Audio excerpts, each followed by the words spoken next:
حمدا كثيرا طيبا مباركا فيه، ونشكره شكرا يليق بجلال وجهه وعظيم سلطانه، ثم نصلي ونسلم الأتمان الأكملان الأشرفان على الحبيب البشير محمد المصطفى وعلى آله الطيبين الطاهرين وصحابته غر الميامين والتابعين لهم بإحسان إلى يوم البعث والنشور، وبعد. إخوة الهدوء السادة والسيدات، السلام عليكم ورحمة الله وبركاته. والتي كاننا ألا كوني ماما نكوفا نبركة سكوندي نكيسيد نما يكبي من دو الله مغانا كنت وني فرنسا كما محمد البشير صلى الله عليه وسلم فربي غني يانغنا سلا كما تباني الله وسلنا كما تنوتمي الله غسلكم كما خير يعني كيسي يعني بكاي بتورانغا يا الله يا ربنا الله غدا قانو كهورون دي بكاي بينغا awa besi kuyini na besu mam kubinu kada biran kita na gire khrisunga kharallemu ado on karamo guru a docteur Ismail Doucouré, a docteur Mahmoud Kuma, ado ministre Abdurrahman Silla an kuyinde nga biran kam mayre ani menjange Jabir Cissé na ga kunyi mejanturo na besu mam naga kufa na mundu alla maga khiye kere alla ganda kenkin wi arna sabati nyange gollege arna kiyende kane arna kufa na burgindi owa kharalle mun koyni sumpu kafo ekinga ida mundi maga na tonari ko frasi go dabariere son gawo do salama wo son gawo ado lada irawatallati do me mogobedi nge wala laqe kenni silama gura wasabatini maga sunuqa gura wasabatini silama gun nogondi mogobedi ihilisu na sunga gu sabatindi silama gundi maga na silama gu sabatindi sunka gun nogodi asuni bana ke hibane wono ngai foko na kim patam pansia sonu kompeti mokei silama gun nogondi bido gasugu gela gari terenganda koni tanganati songaru anti islamaru anganati songaru anti dambe anganati mana songaru anti harange angana mugu songaru nagani chite nyani dudogote nyani golle nyani kenga koyni nati songaru akenna islamaru dia geli ganni khirso ben wa tarikhun to ida kono nangani sonko ga girin kubenu kada koni nati songo giridu Egypte ya iswan ke kenye ile na nyoma ga soni ke gela gana kende de mpeti tarugo gumei nda mo khirso nyai iswan ke bo gana kende alhamdulillah arni tuga paski mundundi ama kende arna mpondo sunga agana ya ga kende na ti sungo grido Egypte yayi beso Egypte to islame de menyani islame jamane nyani alhamdulillah sungo gana grido Egypte ya kenga ko ni na ti sungaru islama gunyani kubedo kada koyi nati sungo girido yamane targo diga menyani hadisa gotte heti qur'an heti targo nyani kubedo kada koni nati sungo girido yamane anda kende arni tuba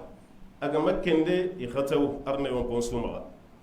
yamane gani kan debe sunu mana islame debe nyani islame jamane nyani alhamdulillah kenga koyi nati sunu kompeti mukei islam ma gon nondi keni bani ahillandi na goyaga inati sun gagudu silama gu yitelle dome gele ganni make wakati yallingi ampirdi wagadu be ganyoma ampirdi gana ke alhamdulillah wujini sine sun gonga kamana surumara amme mare afrikere wujini sine e wakamana marandi afrikere nautu 260 na daga wara 1260 wujini sine ampere ke ga henti ga kare na bogumei son ko da dunara ga isanqi besu daga dagaranga kubanu ga kiyen mande mbangin kuwa ida kun kire na tim mande muri angana mugu lagene ti mande muri sonongo nu nyani de asu soninge mande muri igri wagadu yere wagadu ka henti aga kari idaga mande muri kenya hayne yille sasa na nyam maninga muri porge anna katana hami angana mugu na ti maninga muri a hayi wakama na surubenu jage ni barama na ti dangani ture mande muri berti mande muri jane mande muri sise mande muri ko jamunu nakati hay a susu son ga jam ture son ganyani sise son gonyani jane soninke berti soninke ko jamunu nakati idi sugiri nati mande murin maninga murin kenga koyni nati wagadu ka henti bakame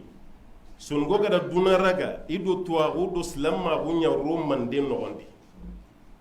idu tuwagu ndaga de idu islamma gundaga mande kenya siki gari gari nati mande murin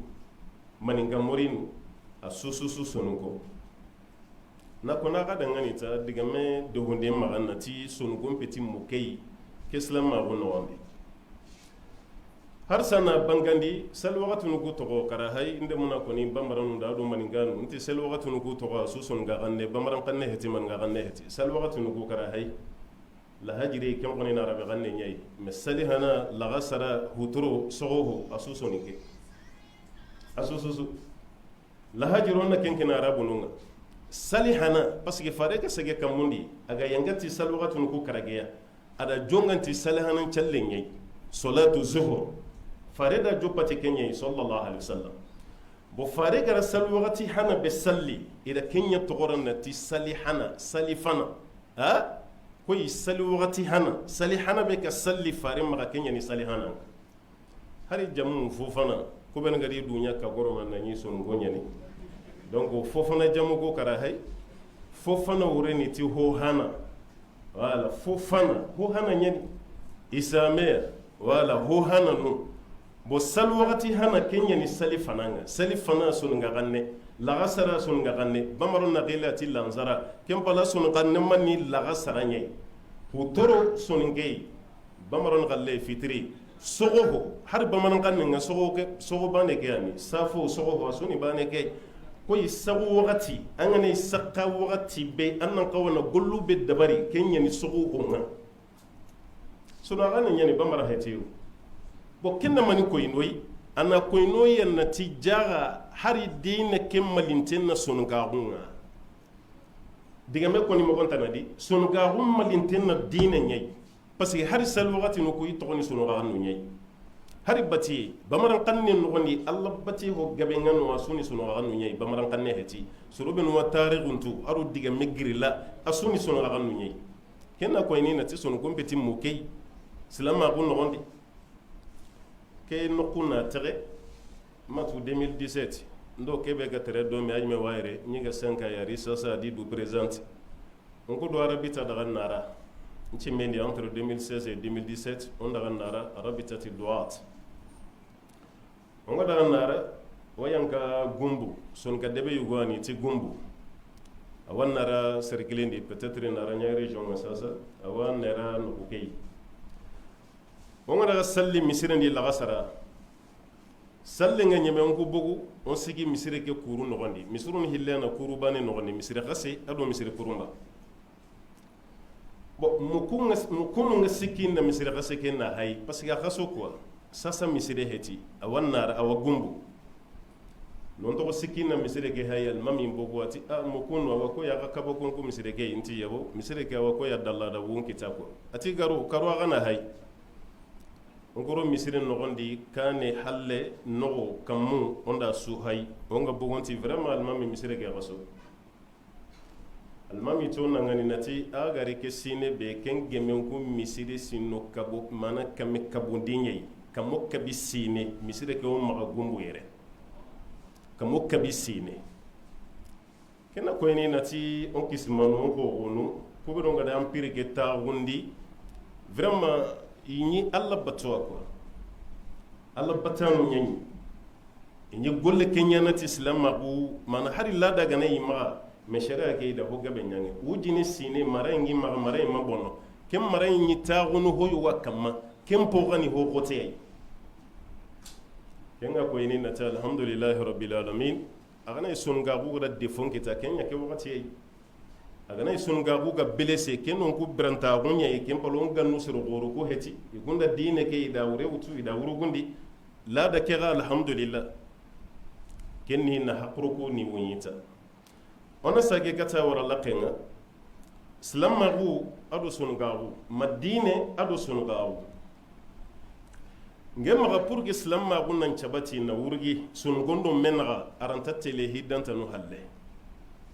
hidanta no no ay foko non jonko kenyei pour que slamagu ra wafan kan kitana mo be di sunkara slamagu ngano ma men na hotal lan kapa forcing ada hila na bambandi sungagu mana slamagu donc arawa wurgini mo be arawa kan kitana mo be di kem panani mane التوجه إلى العلم والتعليم سنغو ونون دونكيني تواغونا نو تواغوم مندو أدو خرسو بنو هاي كارا ندغم بنيا نقرمون دي دينكي peut-être wasallini mais peut-être hari salle ke yime mogo anya mogo sire peut-être ran intatu on qara il faut que sun kal lemmen nan qara na tuwagun mundu ko ye ganni ko gara nyange mo ko bedi parce que man kan me da ga to gon chagundi timmani mande mori aga manya modi nun gan gwanza nta ga da ho nyange aga gara aga du tuwagu go grere kata mande mbangano ko mais ke wakati lagarenga sun ko yikallam pu tuwagu mundenga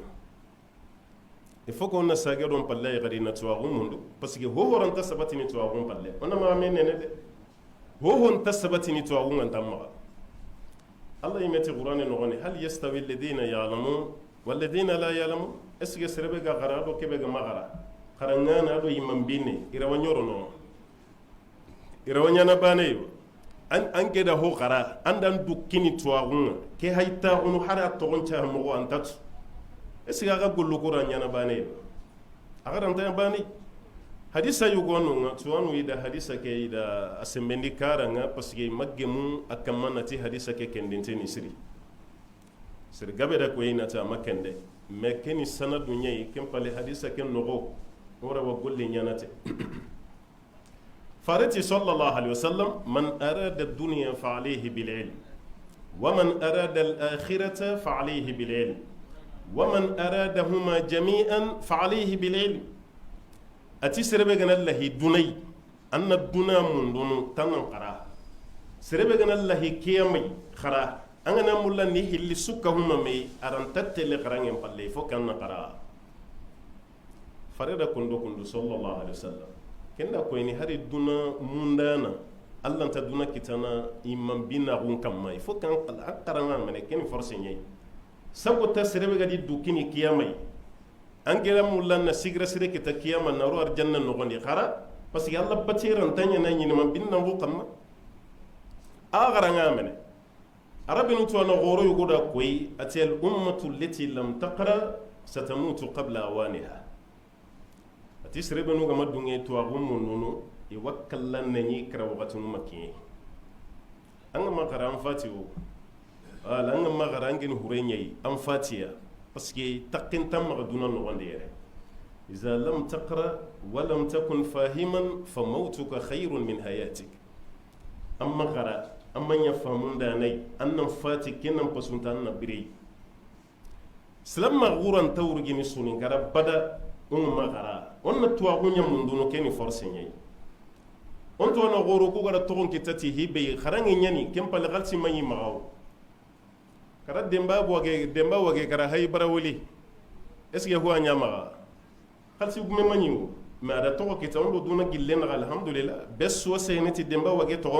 demba wage barawuli alhamdulillah muru jakaramo ado ke to gore kada hay ada su kitati to agonye alay modi dukure tuba angana tuba koni lengi hari amerique bes so tuba no kuntu minnan malika batali heti e region yime heti mais pourquoi kada togon kita ada kitati to agonye ladi modi dukure ar menya hayta gonu kundu ismail dukure allah barkinga da agada limme ho kita asugara ayugo makka ho yagaru manga Allah da barke rondi kore kay mais yo gase ke da ke dawlan kitati maniya ada su kitati to agonye kim pale khalsi manya magayime Ismail Dramenu nawara hari shegna yatabiru non kuma gayre alhamdulillah Allah barke no gondi e golli Allah gara kebe kinwi idara kati kitum pilea way sigi sigiranu gayi ono to agumundu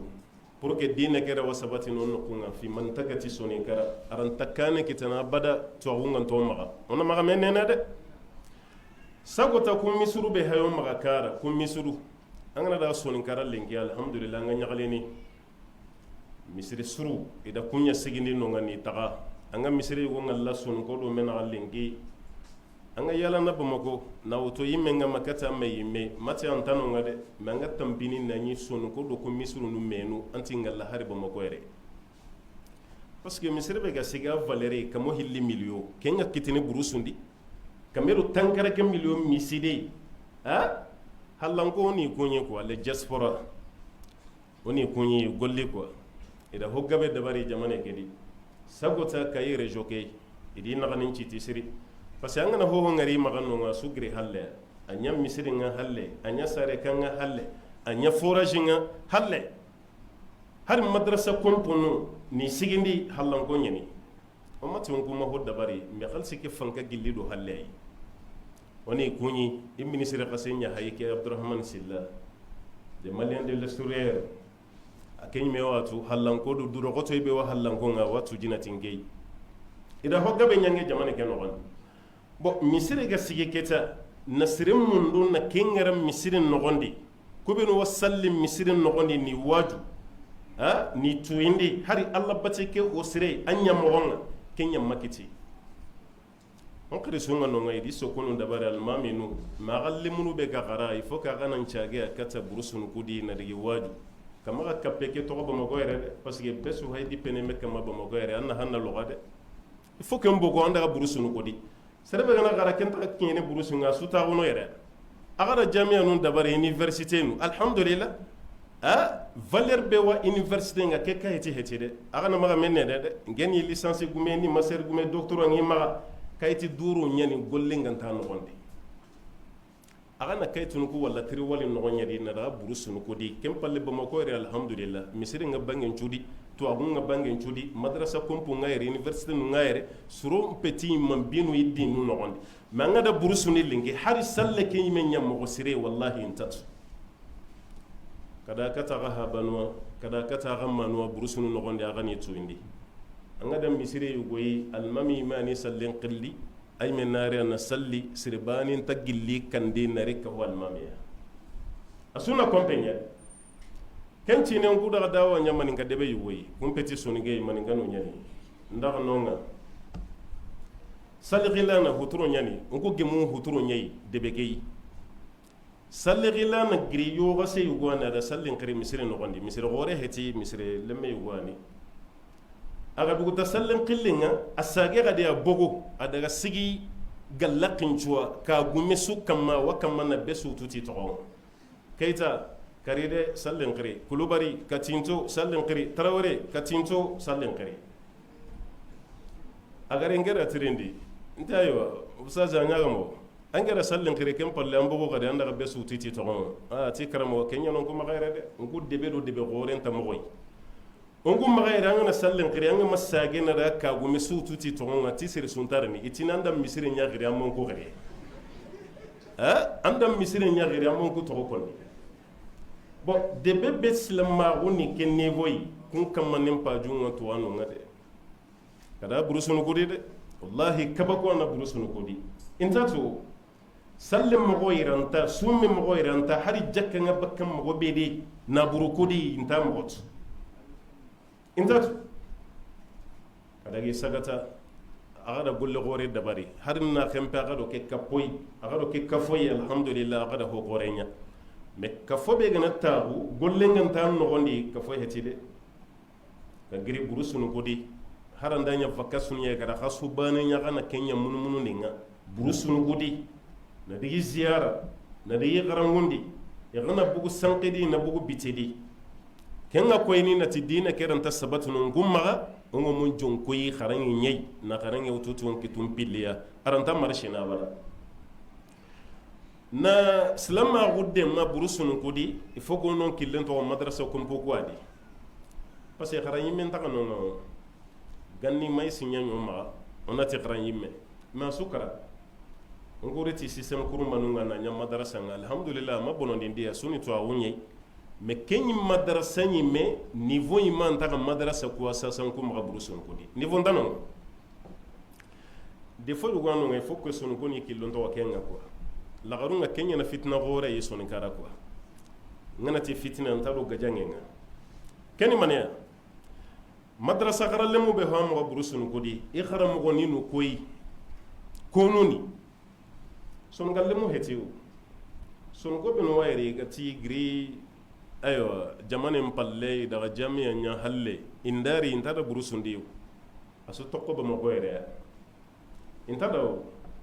angana tikebe de nganda burusiri no burusi tare vraiment bo tenyani khalsinta kitene bo vie la vie là-bas est très cher intada ngana bada bon aga da medde ma pour que madrasa kompu ko rasiki mo gode di khara lemu nyana di ange barana da tagu burusundi am papa kanyi mamadou nge bo aga na kom nunu sasa aga na bambaram nyam nunu ikuna da galle mu kharangundi sunu gadde bunga kenya mushkila ha ma madrasa kompu ko di burusundi yo anga lemene bucine ngal lengi burusundi sun galle menyani sunu karage sunu tumi sunu nyeri ara wahibe kono bamaran kannenga hari kebe ga sare bama ko ere aranta me kono lagaru ma sunu ga kande ke hay dugutene ya parce que lemme do xane ken taga horono xadi ara ndaga horono parce que xara mo gonta sunu ganne mo akeni bamaran nyai andai hibe wuro kono lemunu ndangana na sukono bamaran kanne nyai parce que anta sunu kemmo bo lemunu nya hayidu force ni sasa ni du gemundi xara mo wona pour que ra wadar sunu ko hamunu mo godedi ken mushila gora yego ngabona hebe ko na gada do ke kafo karaga kilun to ke gadi parce que lemun na khara inna kamana khara ngi ngati khannin tanai khanne ke yime haban qanne inta kintu har inda ya tul garunga sudugu tana kende kem madrasa kompono kem madrasa kanu il faut ko aga na ka hakran to kenga aga bane ranta makin ma aga rawa ken khrisu gurunga ina ga dema yagi ngaki tene hinu kharange har sanna no nyai khrisu benu hayo maga sonin kara o habanu manu har sar ni wo hotundi est ce que dina kenyme watwa ona metrindi o habanu be hawo maga burusunu ko di yado manu yagra gasuku do yo gasuku est ce que salle kenyme nyam ko ira way na lage mo gon cire ngai sigera way na salle nyange har salle nyime gana futugo gana erarin da bari badani maniya qabla ni maniya isgera wakenga na tahiyan qara salle nogondi watwa janaba yanqi isge watwa karango wallahi kenci ne non to madina o wakamana hokoni hijalle mun dangani parce que mana yilan karanya ni umranga onan kawagilli madina daga makka onda waju nde tagundi wurondi umra kenya mo na koni besu dangani nga duguta anda trinde ngini jamanga nta gane trinde nga serebe maga sarum bi ca gillere anna koni yara gase go giri suni ngenya ni ko hara konne anta lingi ngani aga giri atille merna ntuwa arna sakina ngarna wonu hutondi melle me angara ko benu koni nge haminta kunga de nge hamina janaba yanqi nyai wallahi ngeranta janaba yanqi mo nga karin to ngoni sarum bi ca gillere na grima malina daga makka tangara janaba yanqi mo qarano yaba gasenyen atiran ta janaba yanqini bon ngana to na ken jaga on kanna on magaru ya raga sekay magga cendi ko serebe gadi wunchu nyana nga sarene anda wunchu nyanga labbatin da barni anga tan lan ta janaba yanqini mo serenga kem makko ni malindi re ken ko ni rani makkay hiji birenga golle hayon su maga ko wannan maga kapenya ba mako ere karo burusunu kodi wallahi on habanu no wayranta intat dine kimmo silama kuna lingi dade iwa alla batu no de mais na alla batu to ambala hun kamma on tatil na hantai misra baga gara adon ke baga gara kan dabana la yastawi alladhina ya'lamun wal ladina la ya'lamun haron surubinu ga girere na daga kampalunga na daga vantiringa angana ngari ga tambi sinu mani misine e wanona en kawana hibe kitay makengita karangin takenga di ko son galembe be wa gille afrique re na daga france amerique na ti diplôme nga ma agara anta gabawo kenya seki angana daga europe anna sun galemu ngali batima nyai ko isuna batima golle nyai maga ina vari golle kay mairie wala ina mairie gollu ko ay ado restaurant gollu ndo supermarché no gollu men na sun galemme ngari tagunu biron nogondi nati dawutu ado akara ngiri afrique europe anta ngali amerique anta ngali haro men mali on men maga mali ndere igana gouvernement li sim magandi nati premier ministre da disi présenté ti ministre kati ganya ministre sun galle muni mani me ministre gudi mani meni kara hay hari direction ko di sun ko ni mani me direction ko nogondi administration nogondi sun ko ni mani me anta gabaw bani bana na kenya ngalli bon ngemma har sanda yonga gara ganni am pasuna hontalan ka hay sasa on alhamdulillah angana madrasa kanu ngari lenki ya fakana sun galle mu nyai marakiz litafiz sun galle mu nyana non alhamdulillah rabbil alamin may kharangun talaqarni an talaqarni wa qur'anin durusini kencine ngana Congo Brazzaville 2014 surunga kamman nari ne nin kunyi lemna yugori ya reta gun karan masalan ngeen no gondi inda tunati suni genyani abba maran kanne mo gonga nda famu nati sunu ge ntan ngeni sunu ge ti yewu ntan gilli mina di de ben konni a nti kunchuru na qur'ani durusi ne ade angena kamo ati usaji nyi kada qur'ani durusi nyi gara durusi de message am ngo qur'ani ko suwa oho ntan nyi minde gadi nti pourquoi ti gelinga grim malinga riere ngemma muraja matan kitay mena muraja anda bari sere baga duguta qur'ani nga nan chage gadi na kengara tele aventuring ana mani muraja da bari no ena nyana sasa hali commerce goro go igana lemmi kini qur'ana durusano nga i lemmu ngana duguta qur'ana nga andaga lemme ngalla kade ani qaranga timandi lemme runu bitigi no gonya dipo a gollene ahaba na golle be akenna kenya continue neketa awa goy habe gara khalsi bero lemme ngana to qaranga nga lemme chagina gadena na keram bursi habai parce que sagene kata golle nyay bitigi no gonde gade bon khalsi ngam mundi ni basi ntadi hari nabi nyumo ko yu commerçant di da khalsi mundo alhamdulillah rabbil alamin mais khalsi mundi na maganya sababu nga kharanga na dugutoyi parce que kharanga ntanu nga qabila ran takana kitana kharanga ntanu nga sunu ka guran ta wurugini kharanga ntanu nga hari dine kenyi meran ta sabati Allah din kaneni kenyi har dine kenyi meran ta sabati farega qad nyomi kata kenyi pour que dine kenna fankan kitan chabati il faut qu'on qara anna kharangenya walla kani donc kempalle alhamdulillah du dogote sere suranta jigina gay angana daga dunna dibe ho yanna sunu gonya ngalla kani idu dogote inna kanen cite mati lengi kempalle ganni iganati ayabe kadaraga ti fayana nyani magari tirindindi sunu galle me mani ndakati ngere ada dolomini maka konto itte hungure wallahi sunu nge mani mati lengi de parce que duna soro lomme di hinchu bonoko mati lengi nti ganni ammanyi sun ga lemmen Allah kun popodi unku makayare non ga romme di donc be sura honne wutu be su jukunga hintalla nyagame umma yallahu ya rabbana Allah ga da be su kisi baka juguburu nyangenga diga me hillandi pour que islam ma kun chabati umma soningara aranta tele abada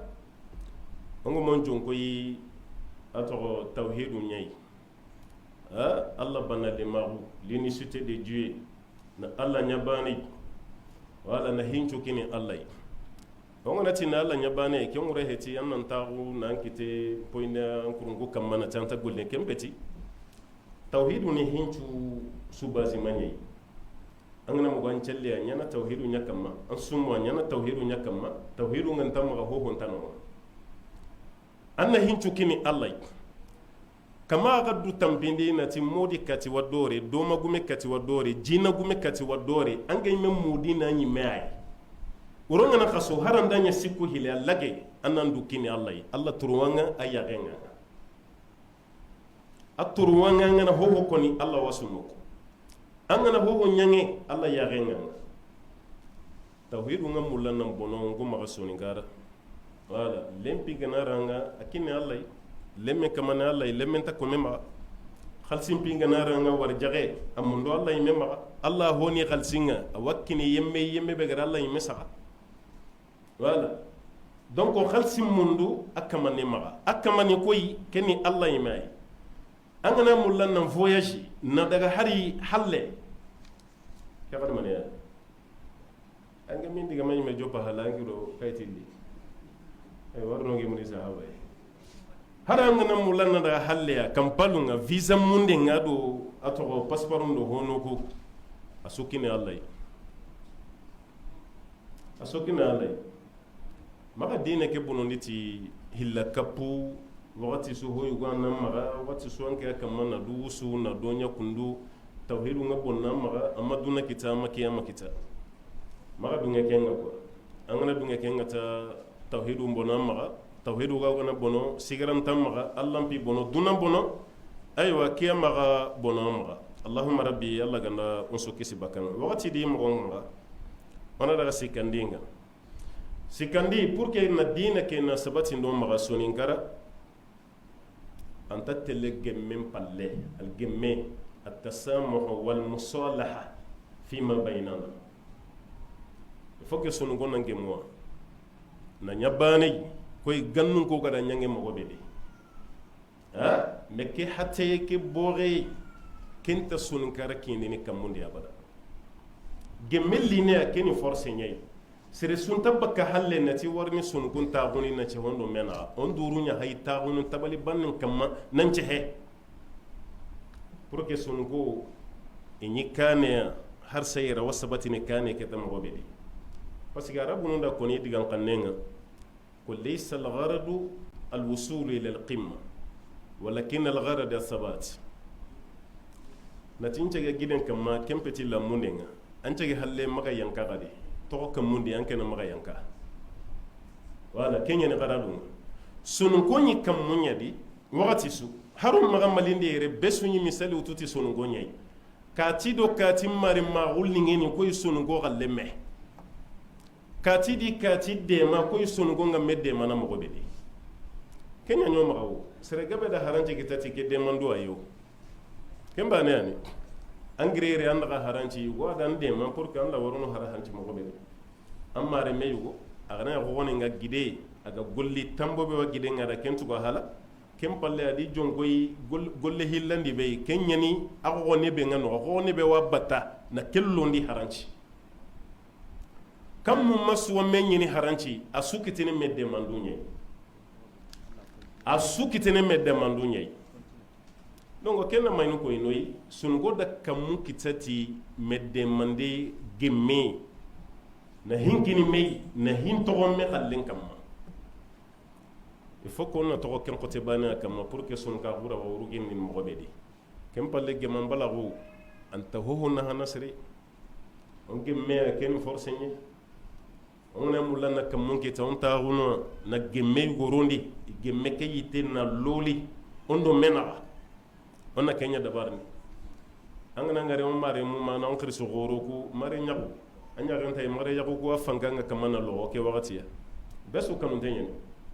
am baba to ne le manga ke mutu aga na gemin alhamdulillah me gemin nga manyange awa jone sumpun kama sumunga hatene bakamede na mare mu ngari lengi kabane no ni tasahene men kenga nyana sun ngara lengi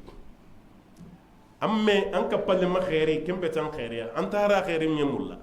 kemma yongudo men rasul qaraw kemma yinongo messasa di mare ma gombono jamanen kare kabila yimen taka nonga kadi haro nga yimedde mana sorenga mo be di temu no ni kuntu nyeme hari gine asufati besu di gine nyani sasa kan no ni ke khagore gide di galle ko ne di galle ke ba kem bata kem kadi galle anyange ko tubabunu kara anyange ko ikumeno kem palle on gara hatta binu tuti hibe on gura kengara ko bo hari huron kesu be ganyo ma halle ndo hallanke yugo sehe ati sere gaba kam masasa na bagay ala huro kesu nyayi magano sine su magaso su wa bertana wa horono kesu ndi sere be gana fati yam pour ngarni yere sere gaba kam mallengi na bagay bo gajange ngangu magayre gajange nga hallango maga kenna manin ko yini agana mulla sun ka guna nya kam ko keta il faut qu'on a gemo on a kane kitati gemenyi bo hari keslam magu ke misidunu ke madrasa kompu ke madrasa kanu isu sabati ni gemenya kamaran tam marché gemen balagu kamma on a gemo mare mundu menara sumpudu menara menjangundu menara tare nogondi na metu kogone na gidetu gideyi gide gani hallen koy e hallen pay kogone nga ana ragati kitum pilla kuncu gana sabati ni alhamdulillah ho yugo nga kenga Allah barkende kenga nono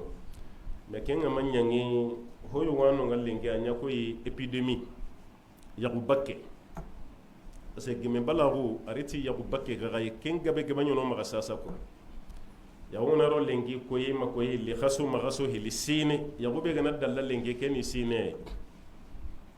kenga na nyangeta yagu no bakka ken sere gabanya hama maga kara ajago hana kuti hillandi kuti sikandi kuti ya ken me killen taga yago yime gade mari nyagaru ku ido dimina gore a hita gonono parce que kine da fati ada fita yago bakke heti haramiya ma bakke mogo sharia no bakke mogo nyai anta bakka kununga na tage manke nga linga ma kempetiwo bage mogo nyanai sharia ni manga makori anga makonto maga nyange yime magan tasrunu nyangem palle yagunta bakka koy mari ma ko kutiya kadu mena parce que lengire ya me daru dangi me yawune bakka ngo maga lengi qabila toqadiya mari ma ko kutiya sumpun kutiya asu gorjana na sabu nyalle mun hilli mamme famu yagun ngoni ta yagumbo ngona dawdo ken killei ngo kanna sunga wonna maga bono ya allah rabbana arnon kisi pour que antallan sabanti di harisa keni jukunkara nyai jukunkara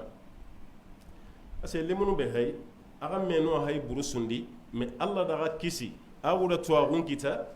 aga waslama gun nogondi ira alhamdulillah ma aga ke pallemu be hay kara no I hokka be nyange dolominanu nyai wodrokun mutullengi wodolomini burusi dungo ada kara nu ngana gerenya ngali taagunu kara beddu nogondi ado kara nu kun nogondi ko yanna bamako hari bamako le munugo yi wasadin khorube nyana tagayin kam ngana ro kara lengi anga sungalle anna bukli nyanga la turu tabane nga sheni nyana kanne nga itrene ko ya americain ara per nu mo karango serbe qawana kirate nu ngan chogo kendi dunya americain maga di dunya ara peri yoy kenya siki so enta nyana kara gadiyo ganni karan ko nyayun ko halana biradonga a khawunga na lingo inna marunu liti na iluliti tiganu ngarni fangarni mesasa amare mebe wa kara kenya na hare wala katanga a khawo malingo de karon samba agani samba na mania biradu na yilen ko bobo mo goyre na kenki kara a anya kabango de bamaron cehe ti sugo gana khiyindi wulle ya renwore wulle cigite sulle ngana khiyindi sugo ngana khiyindi ti wulle nga sagamunu wallahi wulle nga sagamunu ngo galle nya kenya yego o lebe hinna girido burusi nga katon ko ba mako yere a gilido ba mako ay katta burusin choronga wallahi kenci ne haranci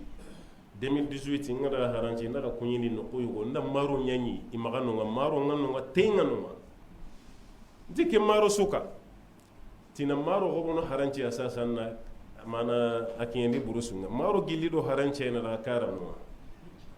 bama ko ime hete gadide na maro gobo haranci na warat tele makara himbo nono nga koy nati gago lingo kango malingo ko haju ho ndaka kenya parce que so entaka nyana kenya sikinga da kan ngari ngai me wallahi agaminga sire ko nyagali parce que aga meno ana nonga awoni honnan qawunyi ya gani honnan qawunyi alhamdulillah agara wa messe helle mago agara wa kenda barni nen jahida ngani e hay system kurumba be wututi kempeti sunu ka ko dambe ke yira lo mo heti sunu ko dambe ke tere mo heti sunu ko dambe jamba minne kunna kenye drogue sunu ka lemme do drogue sunu ka lemme do atogo shisha sunu kara burusu no gondi shisha ngan lakenga sunu ka lemme na dolomini sunu ka lemmu na mesuhati wala bonga yagarin pinkan ma na gajange yugo nyangati yagarin bate yugo ina mesuhati labonga ma yagara mekari kunchu wanyana burusu no kudi lengi kunchu wanyana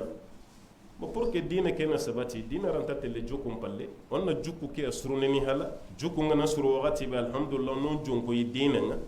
me jukku nga makillen kita ummati dina ta sabati ni awa sabati ni me awa gotono ndinga me nga sigini ni poye be kamma kenni awde ke kafo kara barkero adi khriso ko rungano adi yokunya gana hakrena gabe gabe mundi maga ina gadde ma hakrantanu agay mena rihila dawiya no gani gemundi ha agana daga burusi dunkuna digi sensibiliser ne gara vacances har pour des vacances mbenu nyana yere agara way yilla na wakati do wakati burusun ko diyo agana debe yugo tu ke sine sinari agana debe yugo choisi agana da pour des vacances nyange nonga surunga na gore ke tana da gay on khiri so goro ko anya yagaru ko woni alhamdulillah kunduro ko tonteni wakama na honi hanu famu sasa me hari lemuno yime misre nga qallil linki soni gara lemuno tarni misre ndi intate lew ba igamat bunga bakka gere nu nga naro misre no gondi ka giri katia ka de nyi may taguranu yime ana dagi sensibiliser parce que inda bono nonga aqula ndakala hayene rew asu tokki to yana may ko gana bono agun talla hene awu gana bono ku kan talla hene an talla hene bo pour gana maga bono suma onna medde man kintu kini mey kebera wa kebe yankena kan qallen dabari qalsu guma na qalsu bangani to anu yakuni to agun cangi wala honon qaywa guna gri wala aguna ga gollun dabari onon kitun kini mey na medde ma alla bargendo henga surono ko ya allah ya rabbana alla ganna hike surono ma arna khairi kino yi sunu gabu warna wurugendi dine ke har sarna sabati sunu ko milemo awdo ke kafo arna barkeradi khirsu beno gari arni tuwa arna janna kino yi arno kisibaka yi mentoran donc on kera wasikire inshallah suro kutenga benyani bo wakati ga majope hane retaro honne wa inshallah ngera qalle wallahi namun Allah marna taghetana koyi arna sabatenya Allahumma salli wa sallim wa barik ala abdika wa nabiyyika Muhammadin wa ala alihi wa man tabi'ahu bi ihsan ila yawmiddin subhana rabbika rabbil izzati amma yasifun wa salamun ala al mursalin walhamdulillahi rabbil alamin Osia rasuli mawasili adi amua ila mukuna hawa sababu na wa kuni mawasili adi mora mawasili lero kina wani bila meki mama alenga tena bila tanta tu wala seuna porque urawa pamoja para sema tu abukane ni mmoja kwa wale bila meki na bila tanta tu bismillah Assalamu alaikum wa rahmatullahi wa barakatuh. Wa alaikum salam. Bonjour tout le monde. Moi je réponds à l'identité de Douga Cissé. Nous remercions tout et chacun pour avoir effectué les déplacements. Notamment notre cher conférencier, notre professeur Abdoulaye Koïta, pour ce brillant exposé. En fait, son discours s'est apporté sur l'importance de l'islam dans la consolidation du milieu sonique ou encore la contribution de la culture sonique pour consolider la religion musulmane dans nos différentes localités. Il a eu à parler de l'importance de l'éducation, c'est-à-dire les études. Comme le verset coranique dit, ceux qui savent et ceux qui ignorent ne sont pas pareils. Donc, il nous a exhorté surtout à étudier surtout pour le développement de l'islam dans nos différentes localités. Donc, en quelque sorte, il a eu à donner beaucoup d'exemples. Par exemple, nos expatriés qui sont allés à l'aventure, ils ont eu un tas de problèmes, tout simplement parce qu'ils n'ont pas étudié. il y a rare de jeunes soniqués qui quittent le Mali ou encore l'Afrique pour aller en Europe qui ont des diplômes. Donc avec cette ignorance-là, même avec le choc de culture en matière de langue, ça cause un problème. Donc nos différentes localités également ont des problèmes concernant la compréhension de l'islam. Il faut qu'on étudie également notre religion. Auparavant, on étudiait, on comprenait bien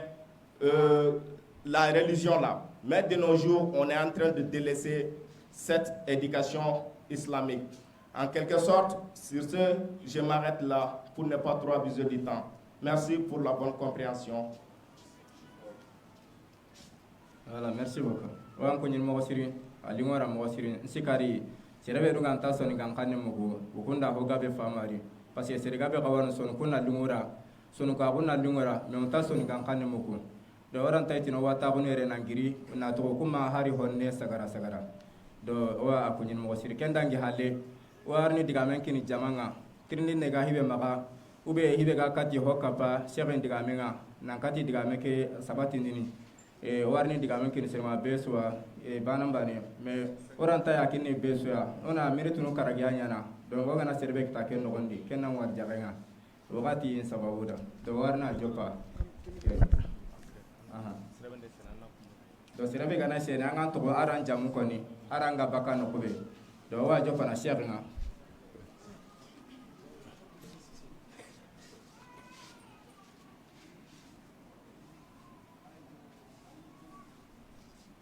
بسم الله الرحمن الرحيم الحمد لله رب العالمين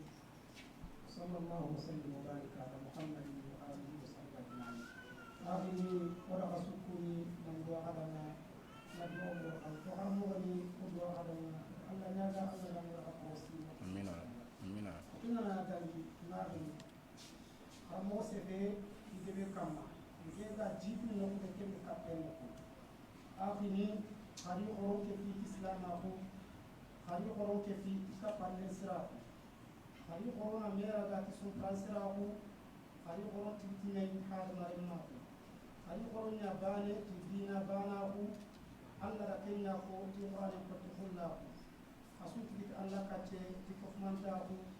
خمّا فتي فتي أغا ينخد لنفون داه باو فتي فتي نبيل بسندان لقاه النبي من قاها يابو أبيك عينهم ينتاه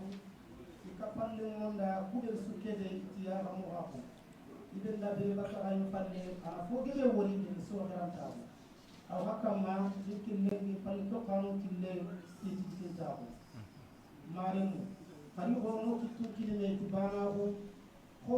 o se kono kefi mo wonde tisesra o se kono kefi ifini to ko ni illo ko gani ma kismara ko o kanda kefi ona ya kundunga ma binyoda kisenunta ومن تميدا جلد مناه ما خلصاه ونفيني نباني أنا نودا دكاناه كن أنا نباني وغافلين نوجيتاه السلام عليكم ورحمة الله وعليكم السلام ورحمة الله kota nana diga memundu kolam dana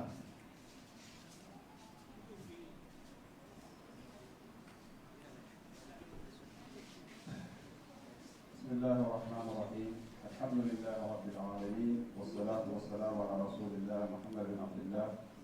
وآله وصحبه وسلم تسليما كثيرا وبعد السلام عليكم ورحمة الله وبركاته. وعليكم السلام ورحمة الله. الله تيجا لنا ينفعله أدو أن ما صلى فعله ولا أو كارلو موندو أو موندو هو أولي نواري يقول كذلك قد يقول بير كندو ناخرين دلبري ودي نوار كن كما ونا أورام موالو شيء يالو وكان عندهم بيجاني ونا نوار الشيخ عبد الله بوجا أكيد بانغاني دلبري ونا نوار كن كما وكان بدنا كورة كاتينو كوبي أدي كامون نو كني كاكوفو كده كده دلبري soni ko ndiga me di lemenensi awurnoa ka antaragandinde diga me ke wala managa ta kana tingo fesu kana tingo fesu ko ho ke be raga de bari nani hor ko la nyana ga rutu ako fekena ne be kaani ko fokena berken kita kalo ke sunnan ti ngomen ina hawala kille Allah duge kam insha Allah taala ko foke wonna berki bo ke kundu kelu mo be sunana o nyakani ti firinde kay o sowo ta firinde kay o kana wari o kamana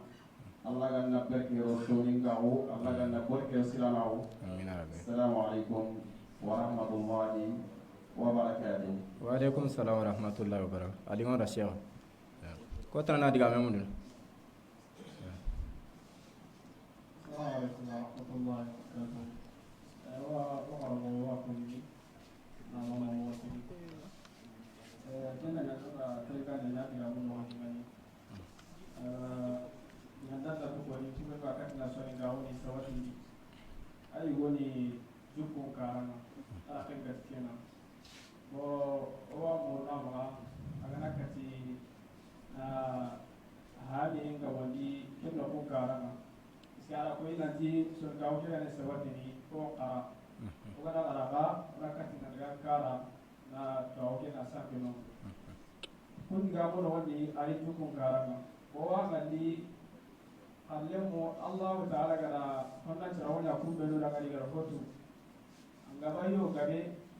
bono gara daga kara iwanya na ko yawan rama ba iro karanga no ina ko kamun no wenya yala kan urun kullu kanya kan urun da ona ma akan na allemu ga nakati ni dinge iwala kike tuki daga na lado baka tubuya tububelo ya sawo ya iro tuanu de akille iki datu ni pakamiane diga men siro ko tana sen on maka sunya yugo ngari ya garun kana hayna se pasi wa sigiran ko reni association ken gondi wata ga ni maka ya garun sigiran ko ren mo siri on maka sunya yugo bane bismillahirrahmanirrahim alhamdulillahi rabbil alamin thumma salatu wassalamu ala sayyidina Muhammad wa ala alihi wa sahbihi ajma'in amma ba'd assalamu alaykum wa rahmatullahi wa barakatuh جدول عبد الكريم فطنا إن شاء الله يجي لازم جنبه جبادي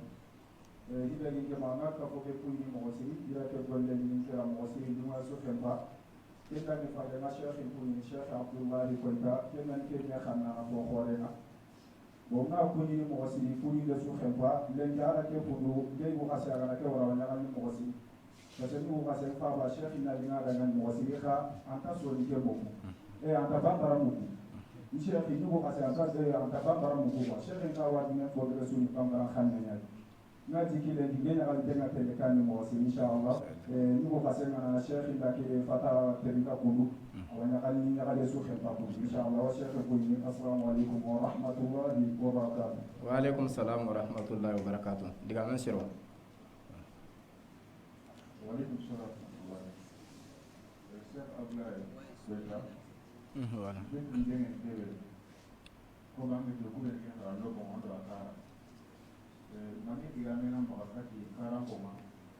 bon ngenda kara mosara na to na lima mara Kara na ni ni de berne ina afere mana muje ni tuma daru ko ko ke to awu ni tuma daru o yere ko ko ke ko ake ngi bon kara mata amana yike ka Kara so ko na yam ko mo mira na kali jadi tuan da ro ko agar na muje mani diga mena mbakati o ko ko wa Kara ona ke ta mo ko mira na ispiti la na te karanya peti jadi tuma da ro Poeta. Pasiro kita wa to ga ke diga men kin ya garibani ona hay ona kat ya garibani kitana sino wakati nchime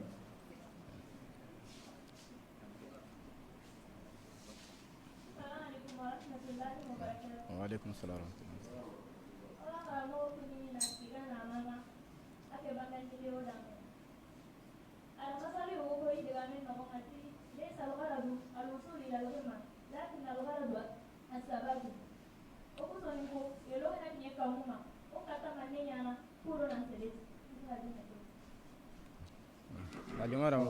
Alimara mo wasiri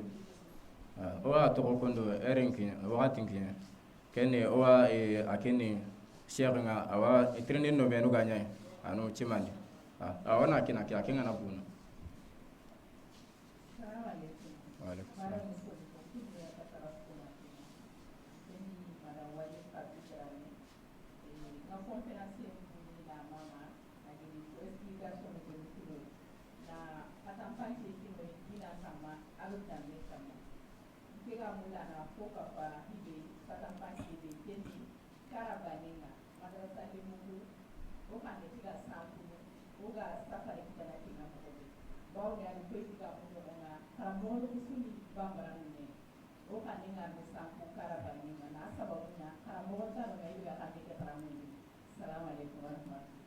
Waalaikum salam. Keno wa to ko kondo wa diga men kene cheikh nga aga kati diga me be koni jabi be koni wa tenka abu magem di sahabe amin diga mo sunti tamay ko sunti tamay pour que limu ko xamne ken na mala aywa sanki limu ko ma ken ki la gay me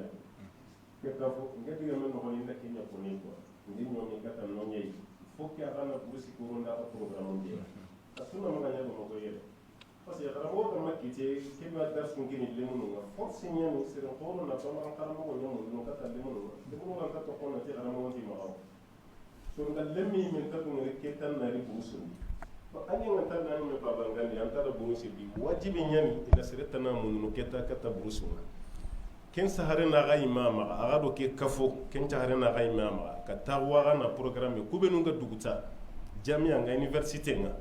haranda nya sine bani kada kenya burusin nci meni nga man sangu ko ismail waira kenga kentu ganni tuba angana gara halla angana ri allah ta gara mo abu dabar ni bama go ira angama daga sine bani nya tuba hala suna yili wala kenya nya tuba ko ma me kada kemme wutu aga do men aga kana kenya force nga aga do kam asuni sare nya yo kenta hare ma ga imam ga ko allah ga no gam ni sahaba ليس الغرض والوصول إلى القمة ولكن الغرض الثبات لكن قد جاب الدقة من نغني أنت كني جوكني أدو ميراغاي بس أنا نغري حلانغو أناتي سرغوروغو يقولنا كني كموندي أيوة أتغو إيجا سجى كموندي كتا بروغاي مساجي ميراغاي أدو ميتيجي سمبوكتي ما يدو منا ننجه محل كما ينونا in yi diga mechu khullen ko nani medangani an dunga amma dunga galle ke nya kono ben ko galle nya position khurube sasa kenya nya sababu ngona segeta wayanga pour go ra wasabati ni mugo be de keni meraga yi aga na meraga na metigitindi na waraga yimindi nati a sunkahu hobucine heti wala sunkahu slamma bunya ni sunkahu sere gabya sunkahu mulallengi pourquoi parce que ganni churo gara sunkahu ke ni no kubea kemba nani ongona sege oran taga yangana ti aga mera gayni allahumma rabbi arno gemni sabai kebe gara koni na tongana aga na gara mo aga grira aga da burusindi har docteur ngana ma angana tanga sehene bonta gemme khrisunga banga tu hicuri mo gonyani al maw'izatul hasana an khrisun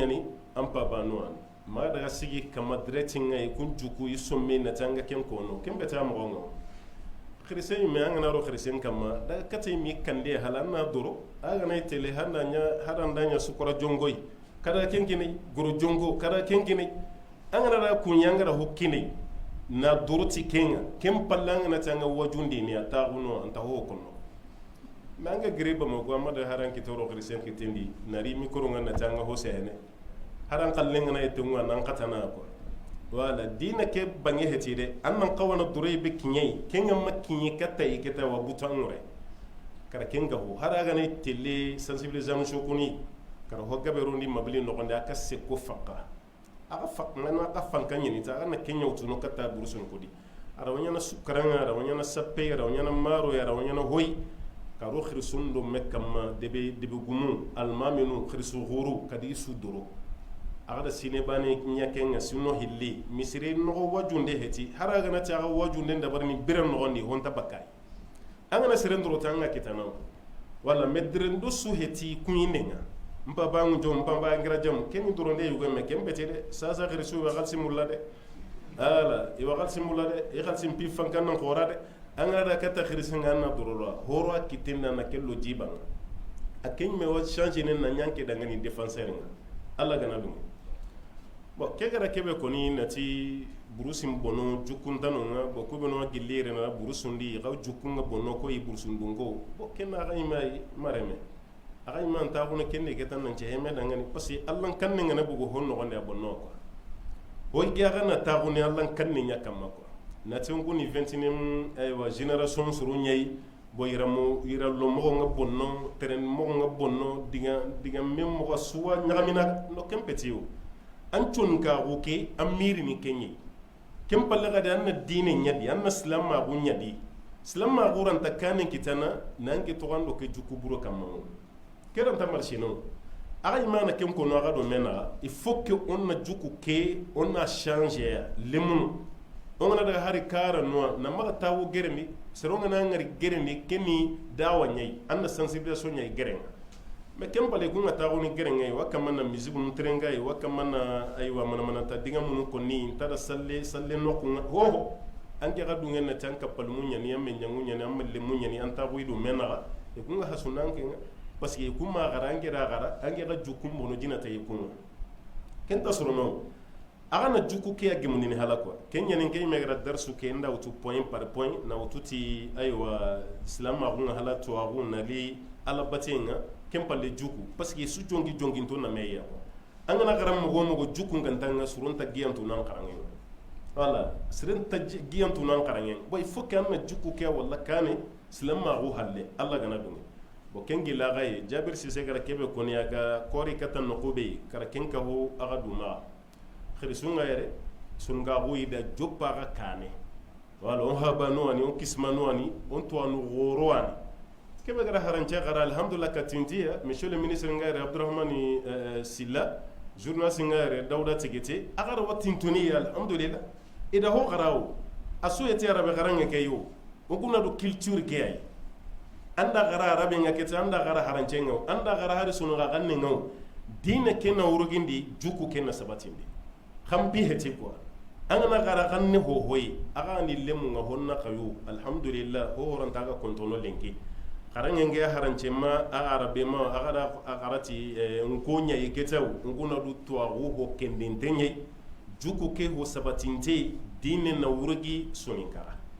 nashima ko ani ko arno ge mu di sahabai akan wada kadu baraji syukran